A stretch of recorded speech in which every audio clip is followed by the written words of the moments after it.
లేదండి. మామూలుగా ఫంక్షన్లు జరుగుతాయి కదా చర్చిల్లో, ఎవరో ఒక అమ్మగారు, సువార్త మా అమ్మగారు లేకపోతే అచ్చంపిన్ని గారు ఎవరో ఒకరు వస్తూ ఉంటారు. ఆ సాంబార్ అడుగుతారండి. ఏ పోతే సాంబార్ లేదా పోతాను నేను అంటే, ఈవిడ విశ్వాసం దేని మీద చెప్పండి? నీ విశ్వాసం తగులడా ఇడ్లీ మొఖం. నువ్వు దయచేసి సాంబార్ మీద కాదు నీ విశ్వాసం. ఇటువంటి విశ్వాసుకులు కాదండి. దయచేసి గమనించండి. లైన్ వెళుతున్నప్పుడు పొరపాటున ఒక మొక్క పడలేదేమో, నిన్ను కావాలని చేయలేదు ఆ తమ్ముడు. మొక్క పడలేదని యేసు ప్రభు మీద విశ్వాసం ఉంచకుండా సంఘాన్ని విడిచి వెళ్ళిపోయే దౌర్భాగ్య స్థితిలో ఉన్నారు. భక్తిని కోల్పోతున్నారు. విశ్వాసం అది కాదండి. నువ్వు ఈరోజు క్రైస్తువులు అనేటువంటి వాడికి యేసు ప్రభు గుర్తొచ్చేది ఎప్పుడో తెలుసా అండి?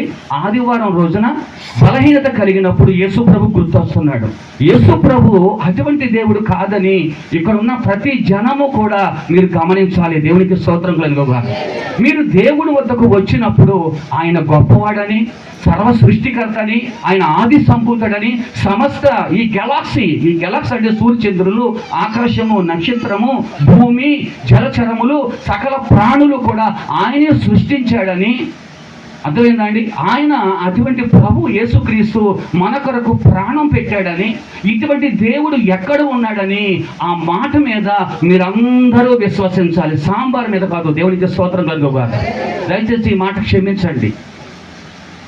మరి మీలో ఎంతమంది విశ్వాసం దేని మీద ఉంచుతున్నారు? సపోజ్ మీ అయ్యగారు నాకు నెలకు 10,000 ఇస్తున్నారు అనుకోండి, ఇవ్వట్లేదు, ఇస్తున్నారు అనుకోండి. 2 మాసాలు గడుస్తుంది. 3వ మాసంలో 1వ తారీఖు వెళ్ళిపోతుంది నా చూపు అంతా. క్యాలెండర్లో 1వ తారీఖు మీదకి 1వ తారీఖుకి దావీదు అయ్యగారు 10,000 ఇస్తాడు, ఇవ్వట్లేదండి. దావీదు గారు లేకపోతే నూటన్ బాబు గారు లేకపోతే జాన్ బాబు గారు నాకు ఒక 10,000, ఒక 20,000, ఒక 5,000 సహాయం చేయాలంటే వేరే మీద కాదు, మనుషుల మీద కాదు విశ్వాసం ఉంచేది. ప్రభువైన యేసుక్రీస్తు మీద విశ్వాసం ఉంచు. ఆయన యందు విశ్వాసం ఉంచితే ఆయన హృదయాలు తెరవ చేయాలి. ఎందుకంటే ఇందాక మనకు మాట అన్నారు మేడం గారు చెప్పినప్పుడు, దైవజనుడు ప్రవక్త నేను అంటాడు, ప్రభు అబ్బాయ్ నువ్వు కెరూతి వాగు దగ్గరికి వెళ్ళి, ఎక్కడ ఉండొద్దు. దేవునికి స్తోత్రం కలుగుగా. కెరూతి వాగు దగ్గరికి వెళ్ళిపో, అక్కడ నువ్వు వెయిట్ చేయి అంటే ఆ దైవజనుడు మారు మాట మాట్లాడలేదండి. కెరూతి వాగు దగ్గరికి వెళ్ళిపోయాడు. మరి ఆయన మానవుడే కదా, పట్టకి ఆహారం కావాలి. ప్రభువా నా పరిస్థితి అంటే నేను అడగల. దేవునికి స్తోత్రం కలుగుగా. ఆయన ఇందాక మనం జ్ఞాపకం చేశారు. మరి ఏంటి అక్కడ ఏం జరిగిందంటే, ఈ కాకోలము ద్వారాగా ఉదయమును సాయంత్రమును రొట్టెయు మాంసం ఆయన వద్దకు ఆ నీళ్లు తాగుతూ బ్రతకమన్నాడండి. ఆయన కాకి మీద విశ్వాసం ఉంచలేదు. తను పంపించినటువంటి, తను పిలిచినటువంటి దేవుని యందు విశ్వాసం ఉంచాడు. దేవునికి స్తోత్రం కలుగుగా. ఇప్పుడు ఈ రోజుల్లో జరుగుతున్నటువంటి పరిస్థితి ఏంటో తెలుసా?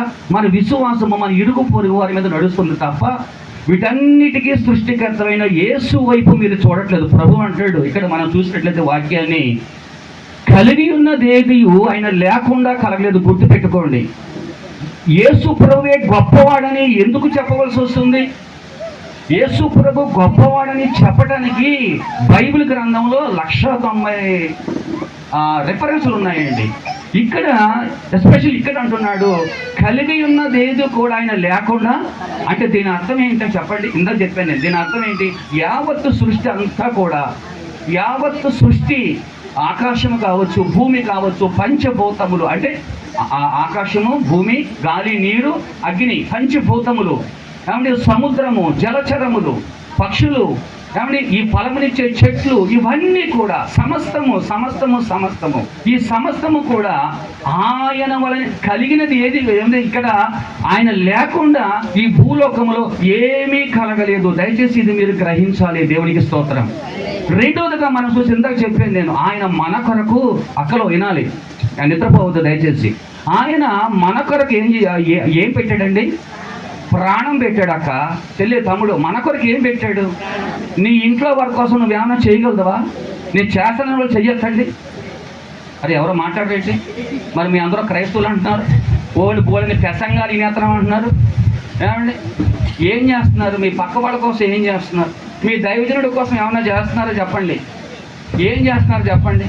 మరి మనమే ఇలాగున్నాం కదా. ఈ లోకములో ఒక మానవ కొరకు, ఒక మానవుడు, పాపి అయిన మానవుడు కొరకు ప్రాణాలు అర్పించినటువంటి దేవాది దేవుడు ఎవరన్నా ఉన్నారు ముల్లోకములో, అనగా పరలోకము, భూలోకము, కిందే ఉంది ముల్లోకం. అంటే ఈ ముల్లోకములో ఈ ఘనుడైనటువంటి దేవుడు లేరని బైబిల్ చెప్తుంది. ఈ యొక్క కారణాన్ని బట్టి, అంటే ప్రాణం అర్పించిన కారణాన్ని బట్టి, ఆ పాపిని ప్రేమిస్తున్నటువంటి ఆ యొక్క సన్నివేశాన్ని బట్టి మనం ప్రభువుని ఇంకొక మాట, ఎందుకని ఆయన పాపము నుండి విడుదల చేయగల శక్తిమంతుడు కాబట్టి, సమస్త బంధకముల నుండి, సమస్త చీకటి శక్తుల బంధకాల నుండి, సమస్త రోగముల నుండి ఆయన నిన్ను విడుదల చేయగల శక్తిమంతుడు. ఇంకొక మాట, నిన్ను ప్రాణమును అంటే అపాయము నుండి తప్పించి జీవములోనికి నడిపించగల శక్తిమంతుడు కాబట్టి ఈ సద్గుణములను బట్టి ప్రభువుని మనము వెంబడించాలి. దేవునికి స్తోత్రం కలుగుగాక. రెండో మాట అంటున్నాడు, ఆయన పునరుత్థానుడై లేచాడు కాబట్టి, దేవునికి స్తోత్రం కలుగుగాక. ఆయన జీవము గలవాడు కాబట్టి, ఆయన చచ్చిపోయేవాడు కాదు. ఆయనని గోడకు పెట్టుకునేటువంటి ఆ దేవుడు మాత్రం, గోడకు మాత్రమే పెట్టుకునే దేవుడు మాత్రము కాదు. దయచేసి గమనించండి. ఆయన గోడకి, సపోజ్ మా అమ్మ మా నాన్న పుట్టో గోడకు పెట్టానండి అంటే అర్థం ఏంటి చెప్తారా ఎవరైనా? మా అమ్మ నాన్న చచ్చిపోయారండి, గోడకు పెట్టాను, అర్థం ఏంటి? ఇక వాళ్ళు ఎప్పటికీ రారు, అయిపోయింది. యేసు ప్రభు అటువంటి వాడు కాదని మీరు గుర్తు. ఆయన జీవం ఉన్నవాడు, యుగ యుగములు మనతో ఉన్నటువంటి వాడు కాబట్టి ఆయన గోడ మీద పెట్టుకునే దేవుడు అంతకన్నా కాదని ఈ సులక్షణాలను బట్టి నీవు దేవునిని అంగీకరించవలసి ఉన్నది. ఇది ఫోర్స్ కాదండి, ఇది బలవంతం కాదండి. ఆయనలో ఉన్నటువంటి లక్షణాలు మీ ముందు పెడుతున్నాను. దేవునికి స్తోత్రం కలుగుగా.